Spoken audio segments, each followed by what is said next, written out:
Chapter 7. The next day was Sunday. Stepan Arkadyevitch went to the Grand Theater to a rehearsal of the ballet, and gave Masha Chebysova, a pretty dancing girl whom he had just taken under his protection, the coral necklace he had promised her the evening before, and behind the scenes in the dim daylight of the theater, managed to kiss her pretty little face, radiant over the present. Besides the gift of the necklace, he wanted to arrange with her about meeting after the ballet.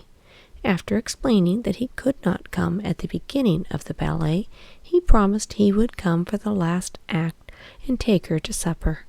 From the theater, Stepan Arkadyevitch drove to Ochotny Row, selected himself the fish and asparagus for dinner, where he had to see 3 people, luckily all staying at the same hotel.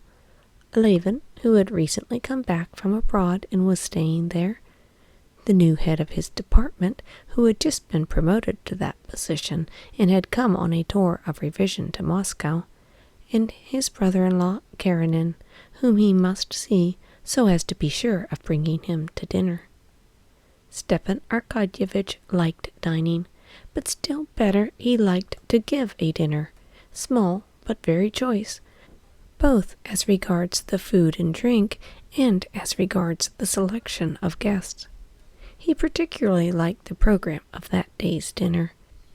There would be fresh perch, asparagus, and la pièce de résistance, first-rate but quite plain roast beef, and wines to suit.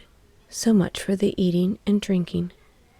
Kitty and Levin would be of the party, and that this might not be obtrusively evident, there would be a girl cousin too, and young Shtcherbatsky, and la pièce de résistance among the guests, Sergei Koznishev and Alexey Alexandrovitch.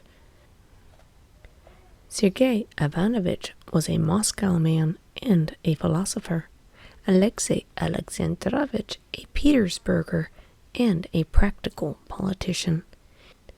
He was asking, too, the well-known eccentric enthusiast, Bestov, a liberal, a great talker, a musician, an historian, and the most delightfully youthful person of 50, who would be a sauce or garnish for Koznishev and Karenina. He would provoke them and set them all off. The second installment for the forest had been received from the merchant and was not yet exhausted. Dolly had been very amiable and good-humored of late, and the idea of the dinner pleased Stepan Arkadyevitch from every point of view. He was in the most light-hearted mood. There were 2 circumstances a little unpleasant, but these 2 circumstances were drowned in the sea of good-humored gaiety which flooded the soul of Stepan Arkadyevitch. These 2 circumstances were, first, that on meeting Alexey Alexandrovitch the day before in the street, he had noticed that he was cold and reserved with him, and putting the expression of Alexey Alexandrovitch's face in the fact that he had not come to see them or let them know of his arrival with the rumors he had heard about Anna and Oblonsky, Stepan Arkadyevitch guessed that something was wrong between husband and wife. That was one disagreeable thing. The other slightly disagreeable fact was that the new head of his department, like all new heads, had the reputation already of a terrible person, who got up at 6 o'clock in the morning, worked like a horse, and insisted on his subordinates working the same way. Moreover, this new head had the further reputation of being a bear in manners, and was, according to all reports, a man of a class in all respects the opposite of that to which his predecessor had belonged, and to which Stepan Arkadyevitch had hitherto belonged himself. On the previous day, Stepan Arkadyevitch had appeared at the office in a uniform, and the new chief had been very affable and had talked to him as an acquaintance. Consequently, Stepan Arkadyevitch deemed it was his duty to call upon him in his non-official dress. The thought that the new chief might not tender him a warm reception was the other unpleasant thing. But Stepan Arkadyevitch instinctively felt that everything would come round all right. They're all people, all men, like us poor sinners. Why be nasty and quarrelsome? He thought as he went into the hotel. "Good day, Vasily," he said, walking into the corridor with his hat cocked on one side and addressing a footman he knew. "Why, you've let your whiskers grow." "Levin, number 7, Take me up, please, and find out whether Count Anichkin," this was his new head, "is receiving." "Yes, sir," Vasily responded, smiling. "You've not been to see us for a long while." "I was here yesterday, but at the other entrance. Is this number 7? Levin was standing with a peasant from Vir in the middle of the room, measuring a fresh bearskin, when Stepan Arkadyevitch went in. "What? Did you kill him?" cried Stepan Arkadyevitch. "Well done! A she-bear. How are you, Arhip?" He shook hands with the peasant and sat down on the edge of a chair without taking off his coat and hat. "Come, take off your coat. Stay a little," said Levin, taking his hat. "No, I haven't time. I've only looked in for a tiny second," answered Stepan Arkadyevitch. He threw open his coat, but afterwards did take it off and sat on for a whole hour, talking to Levin about hunting and the most intimate subjects. "Come, tell me, please, what did you do abroad? Where have you been?" asked Stepan Arkadyevitch when the peasant had gone. "Oh, I stayed in Germany, in Prussia, in France, and in England. Not in the capitals, but in the manufacturing towns, and saw a great deal that was new to me, and I'm glad I went." "Yes, I knew your idea of the solution of labor question."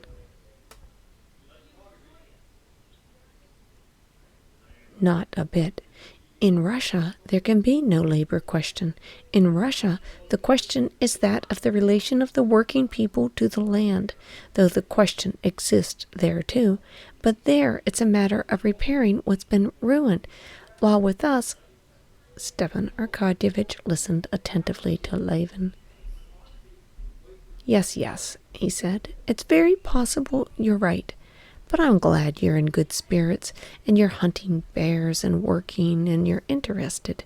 Sherbatsky told me another story. He had met you. He said you were in such a depressed state, talking of nothing but death." "Well, what of it? I've not given up thinking of death," said Levin. "It's true that it's high time I was dead, and that all this is nonsense. It's the truth, I'm telling you. I do value my idea and my work awfully. But in reality, only consider this. All this world of ours is nothing but a speck of mildew which has grown up on a tiny planet. And for us to suppose we can have something great, ideas, work, it's all dust and ashes. But all that's as old as the hills, my boy." "It is old, but do you know, when you grasp this fully, then somehow everything becomes of no consequence. When you understand that you will die tomorrow, if not today, and nothing will be left, then everything is so unimportant. And I consider my idea very important, but it turns out really to be as unimportant too, even if it were carried out as doing for that bear. So one goes on living, amusing oneself with hunting, with work, anything, so as not to think of death." Stepan Arkadyevitch smiled a subtle, affectionate smile as he listened to Levin. "Well, of course, here you've come round to my point. Do you remember you attacked me for seeking employment in life? Don't be so severe, O moralist." "No, all the same, what's fine in life is—" Levin hesitated. "Oh, I don't know. All I know is that we shall soon be dead, Why so soon? And do you know, there's less charm in life when one thinks of death, but there's more peace. On the contrary, the finish is always the best. But I must be going, said Stepan Arkadyevitch, getting up for the 10th time. Oh, no, stay a bit, said Levin, keeping him. Now, when shall we see each other again? I'm leaving tomorrow. Well, I'm a nice person. That's just what I came for. You simply must come to dinner with us today. Your brother's coming, and Karenina, my brother-in-law. You don't mean to say he's here, said Levin, and he wanted to inquire about Kitty. He had heard at the beginning of the winter that she was at Petersburg with her sister, the wife of the diplomat, and he did not know whether she had come back or not, but he changed his mind and did not ask. Whether she's coming or not, I don't care, he said to himself. So you'll come? Of course. At 5 o'clock, then, in not evening dress. And Stepan Arkadyevitch got up and went down below to the new head of his department. Instinct had not misled Stepan Arkadyevitch. The terrible new head turned out to be an extremely amenable person, and Stepan Arkadyevitch lunched with him and stayed on, so that it was 4 o'clock before he got to Alexey Alexandrovitch.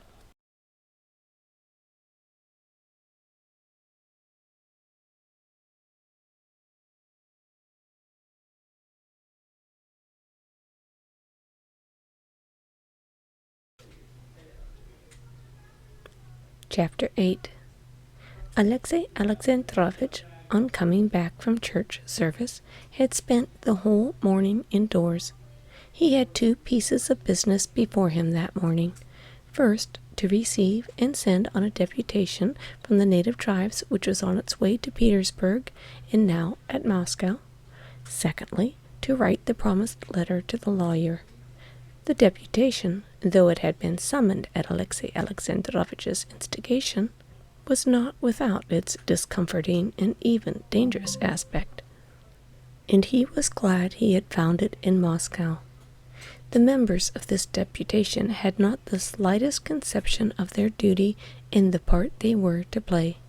They naively believed that it was their business to lay before the commissions their needs and the actual condition of things, and to ask assistance of the government, and utterly failed to grasp that some of their statements and requests supported the contention of the enemy's side, and so spoiled the whole business. Alexey Alexandrovitch was busily engaged with them for a long while, drew up a program for them from which they were not to depart, and on dismissing them wrote a letter to Petersburg for the guidance of the deputation. He had his chief support in this affair in the Countess Lydia. She was a specialist in the matter of deputations, and no one knew better than she how to manage them and put them in the way they should go. Having completed this task, Alexey Alexandrovitch wrote the letter to the lawyer. Without the slightest hesitation, he gave him permission to act as he might judge best. In the letter he enclosed 3 of Vronsky's notes to Anna, which were in the portfolio he had taken away. Since Alexey Alexandrovitch had left home with the intention of not returning to his family again, and since he had been at the lawyer's and had spoken, though only to one man, of his intention, since especially he had translated the matter from the world of real life to the world of ink and paper, he had grown more and more used to his own intention, and by now distinctly perceived the feasibility of its execution. He was sealing the envelope to the lawyer when he heard the loud tones of Stepan Arkadyevitch's voice. Stepan Arkadyevitch was disputing with Alexey Alexandrovitch's servant and insisted on being announced. No matter, thought Alexey Alexandrovitch. So much the better. I will inform him at once of my position in regard to his sister, and explain why it is I cannot dine with him. Come in, he said aloud, collecting his papers and putting them in the blotting paper. There, you see, you're talking nonsense. He is at home, responded Stepan Arkadyevitch's voice, addressing the servant, who had refused to let him in, and taking off his coat as he went, Oblonsky walked into the room.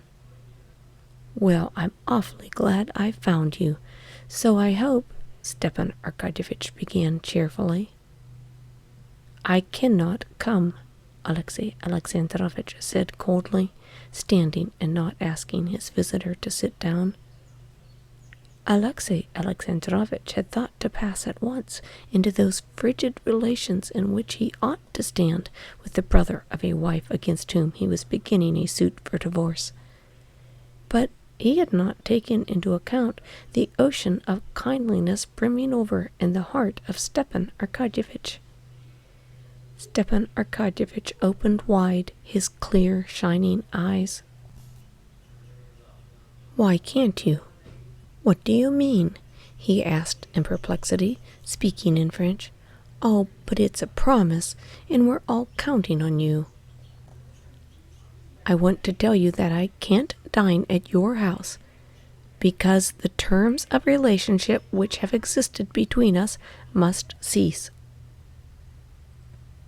How? How do you mean? What for? Said Stepan Arkadyevitch with a smile. Because I am beginning an action for divorce against your sister, my wife. I ought to have... But before Alexey Alexandrovitch had time to finish his sentence, Stepan Arkadyevitch was behaving not at all as he had expected. He groaned and sank into an armchair. No, Alexey Alexandrovitch, what are you saying? Cried Oblonsky, and his suffering was apparent in his face. It is so. Excuse me, I can't believe it.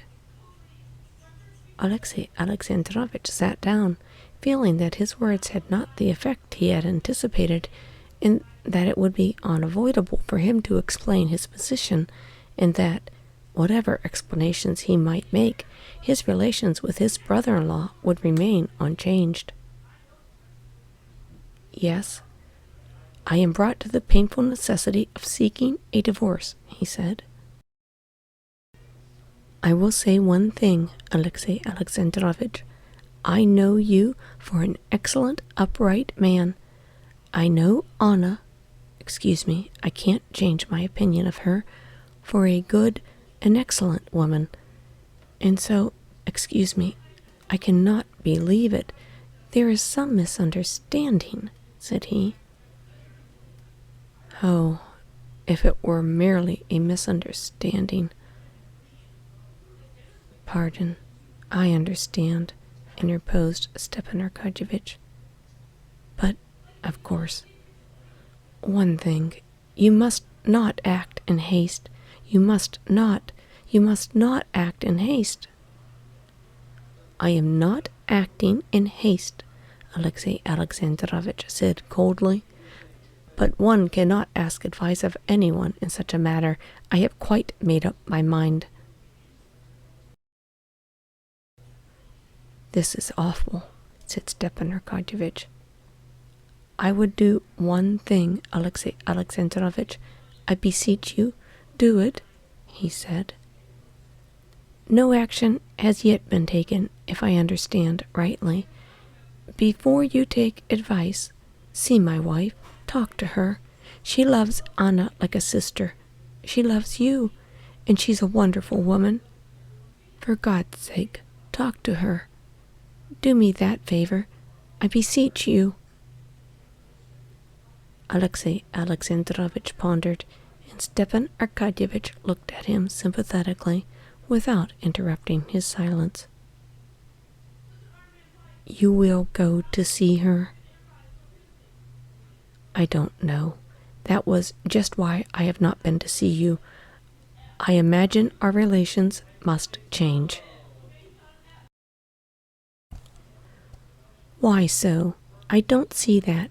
Allow me to believe that apart from our connection, you have for me, at least in part, the same friendly feeling I have always had for you, and sincere esteem, said Stepan Arkadyevitch, pressing his hand. Even if your worst suppositions were correct, I don't and never would take on myself to judge either side, and I see no reason why our relations should be affected. But now, do this. Come and see my wife. Well, we look at the matter differently, said Alexey Alexandrovitch coldly. However, we won't discuss it. No, why shouldn't you come today to dine, anyway? My wife's expecting you. Please, please do come, and above all, talk it over with her. She's a wonderful woman. For God's sake, on my knees, I implore you. If you so much wish it, I will come, said Alexey Alexandrovitch, sighing. And anxious to change the conversation, he inquired about what interested them both, the new head of Stepan Arkadyevitch's department, a man not yet old, who had suddenly been promoted to so high a position. Alexey Alexandrovitch had previously felt no liking for Count Onychkin, and had always differed from him in his opinions.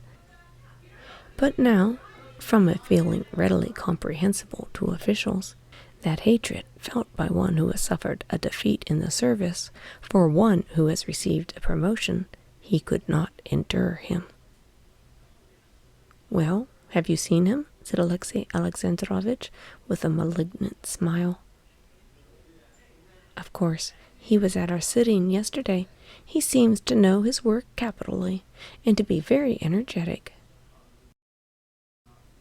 Yes, but what is his energy directed to? Said Alexey Alexandrovitch. Is he aiming at doing anything, or simply undoing what's been done?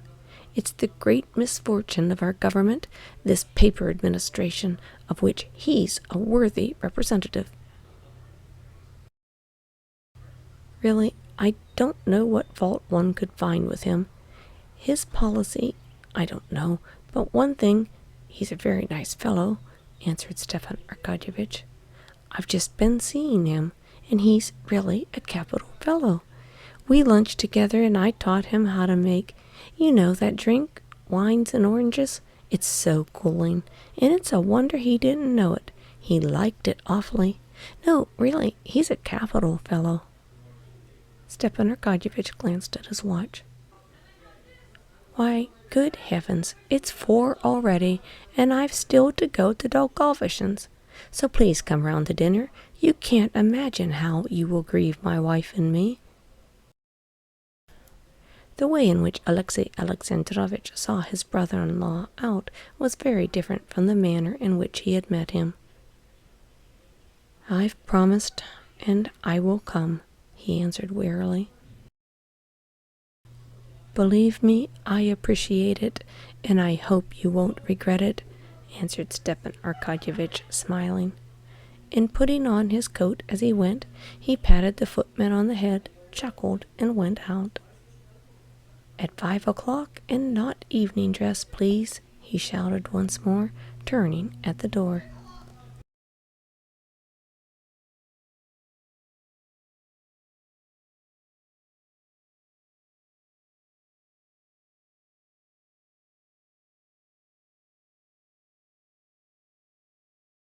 Chapter 9. It was past 5, and several guests had already arrived before the host himself got home. He went in together with Sergei Ivanovitch Koznishev and Pestov, who had reached the street door at the same moment. These were the 2 leading representatives of the Moscow intellectuals, as Oblonsky called them. Both were men respected for their character and their intelligence. They respected each other, but were in complete and hopeless disagreement upon almost every subject, not because they belonged to opposite parties, but precisely because they were of the same party. Their enemies refused to see any distinction between their views. But in that party, each had their own special shade of opinion. And since no difference is less easily overcome than the difference of opinion about semi-abstract questions, they never agreed in any opinion, and had long indeed been accustomed to jeer without anger, each at the other's incorrigible aberrations. They were just going in at the door, talking of the weather, when Stepan Arkadyevitch overtook them. In the drawing-room there were already sitting Prince Alexander Dmitrovich Sherbatsky, young Sherbatsky, Turovstin, Kitty, and Karenina. They were just going in at the door, talking of the weather, when Stepan Arkadyevitch overtook them. In the drawing-room there were already sitting Prince Alexander Dmitrovich Sherbatsky, young Sherbatsky, Turovskin, Kitty, and Karenina. Stepan Arkadyevitch saw immediately that things were not going well in the drawing-room without him. Darya Alexandrovna, in her best gray silk gown, obviously worried about the children, who were to have their dinner by themselves in the nursery, and by her husband's absence, was not equal to the task of making the party mix without him. All were sitting like so many priest wives on a visit, so the old prince expressed it, obviously wondering why they were there, and pumping up remarks simply to avoid being silent. Turovskin, a good simple man, felt unmistakably a fish out of water, and the smile with which his thick lips greeted Stepan Arkadyevitch said, as plainly as words, "Well, old boy, you have popped me down in a learned set. A drinking party now, or the chateau, would be more in my line." The old prince sat in silence, his bright little eyes watching Karenina from one side, and Stepan Arkadyevitch saw that he had already formed a phrase to sum up that politician of whom guests were invited to partake, as though he were a sturgeon. Kitty was looking at the door, calling up all her energies to keep her from blushing at the entrance of Konstantin Levin. Young Sherbatsky, who had not been introduced to Karenina, was trying to look as though he were not in the least conscious of it. Karenina himself had followed the Petersburg fashion for a dinner with ladies, and was wearing evening dress and a white tie. Stepan Arkadyevitch saw by his face that he had come simply to keep his promise, and was performing a disagreeable duty in being present at this gathering. He was indeed the person chiefly responsible for the chill benumbing all the guests before Stepan Arkadyevitch came in. On entering the drawing-room, Stepan Arkadyevitch apologized, explaining that he had been detained by that prince, who was always the scapegoat for all his absences and unpunctualities, and in one moment he made all the guests acquainted with each other, and, bringing together Alexey Alexandrovich and Sergei Koznishev, started them on a discussion of the Russification of Poland, into which they immediately plunged with Pestov. Slapping Turovstin on the shoulder, he whispered something comic in his ear, and set him down by his wife and the old prince. Then he told Kitty she was looking very pretty that evening, and presented Sherbatsky to Karenina. In a moment he had so kneaded together the social dough that the drawing-room became very lively, and there was a merry buzz of voices. Konstantin Levin was the only person who had not arrived. But this was so much the better, as going into the dining-room, Stepan Arkadyevitch found to his horror that the port and sherry had been procured from Dupré, and not from Levy, and directing that the coachman should be sent off as speedily as possible to Levy's, he was going back to the drawing-room. In the dining-room he was met by Konstantin Levin. "I'm not late?" "You can never help being late," said Stepan Arkadyevitch, taking his arm. "Have you a lot of people? Who's here?" asked Levin, unable to help blushing, as he knocked the snow off his cap with his glove. "All our own set. Kitty's here. Come along, I'll introduce you to Karenina." Stepan Arkadyevitch, for all his liberal views, was well aware that to meet Karenina was sure to be felt a flattering distinction, and so treated his best friends to this honor. But at that instant Konstantin Levin was not in a condition to feel all the gratification of making such an acquaintance. He had not seen Kitty since that memorable evening when he met Vronsky, not counting, that is, the moment when he had had a glimpse of her on the high road. He had known at the bottom of his heart that he would see her here today, but to keep his thoughts free, he had tried to persuade himself that he did not know it. Now, when he heard that she was here, he was suddenly conscious of such delight, and at the same time of such dread, that his breath failed him, and he could not utter what he wanted to say. "What is she like? What is she like? Like what she used to be, or like what she was in the carriage? What if Darya Alexandrovna told the truth? Why should it be the truth?" he thought. "Oh, please introduce me to Karenina," he brought out with an effort, and with a desperately determined step he walked into the drawing-room and beheld her. She was not the same as she used to be, nor was she as she had been in the carriage. She was quite different. She was scared, shy, shamefaced, and still more charming from it. She saw him the very instant he walked into the room. She had been expecting him.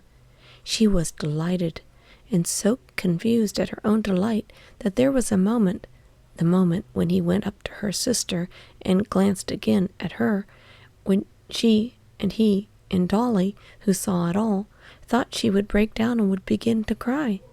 She turned red, turned white, turned red again, grew faint, waiting with quivering lips for him to come to her. He went up to her, bowed, and held out his hand without speaking. Except for the slight quiver of her lips and the moisture in her eyes that made them brighter, her smile was almost calm as she said, "How long it is since we've seen each other," and with desperate determination she pressed his hand with her cold hand. "You've not seen me, but I've seen you," said Levin with a radiant smile of happiness. "I saw you when you were driving from the railway station to Ergoshovo." "When?" she asked, wondering. "You were driving to Ergoshovo," said Levin, feeling as if he would sob with the rapture that was flooding his heart. "And how dared I associate a thought of anything not innocent with this touching creature? And yes, I do believe it's true what Darya Alexandrovna told me," he thought. Stepan Arkadyevitch took him by the arm and led him away to Karenina. "Let me introduce you." He mentioned their names. "Very glad to meet you again," said Alexey Alexandrovitch coldly, shaking hands with Levin. "You are acquainted?" Stepan Arkadyevitch asked in surprise.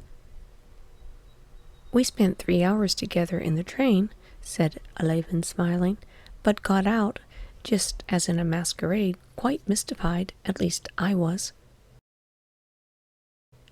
"Oh, nonsense. Come along, please," said Stepan Arkadyevitch, pointing in the direction of the dining room.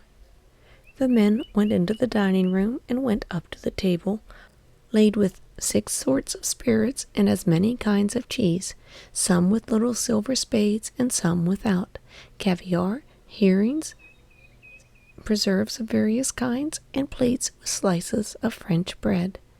The men stood round the strong-smelling spirits and salt delicacies, and the discussion of the Russification of Poland between Koznishev, Karenina, and Pestov died down in anticipation of dinner.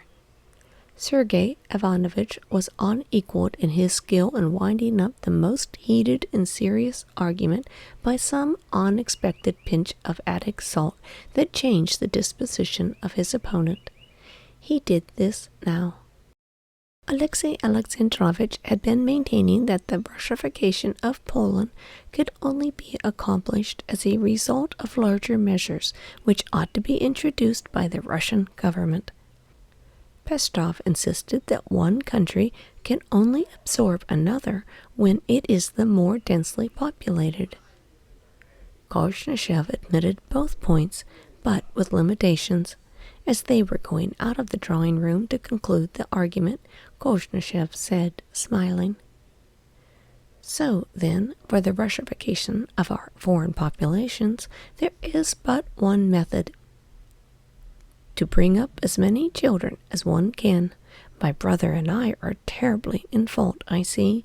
You married men, especially you, Stepan Arkadyevitch, are the real patriots. What number have you reached?" he said, smiling genially at their host and holding out a tiny wine glass to him. Everyone laughed, and Stepan Arkadyevitch with particular good humor. "Oh, yes, that's the best method," he said, munching cheese and filling the wine glass with a special sort of spirit. The conversation dropped at the jest. "This cheese is not bad. Shall I give you some?" said the master of the house. "Why, have you been going in for gymnastics again?" he asked Levin, pinching his muscle with his left hand.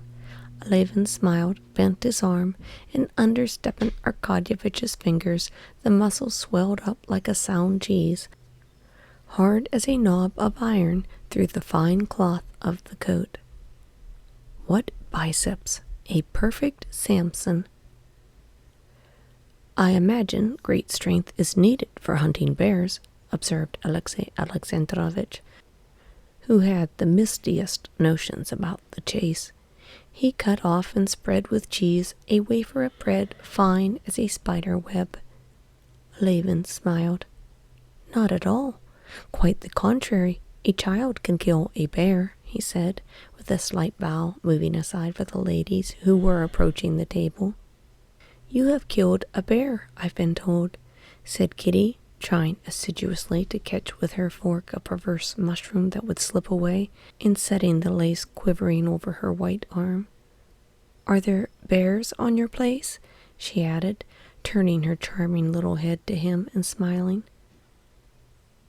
There was apparently nothing extraordinary in what she said, but what unutterable meaning there was for him in every sound, in every turn of her lips, her eyes, her hand as she said it. There was entreaty for forgiveness, in trust in him, in tenderness, soft, timid tenderness, in promise and hope and love for him, which he could not but believe in, and which choked him with happiness. "No, we've been hunting in the Tver province. It was coming back from there that I met your beau-frère in the train, or your beau-frère's brother-in-law," he said with a smile. It was an amusing meeting, and he began telling with droll good humor how, after not sleeping all night, he had, wearing an old fur-lined, full-skirted coat, got into Alexey Alexandrovich's compartment.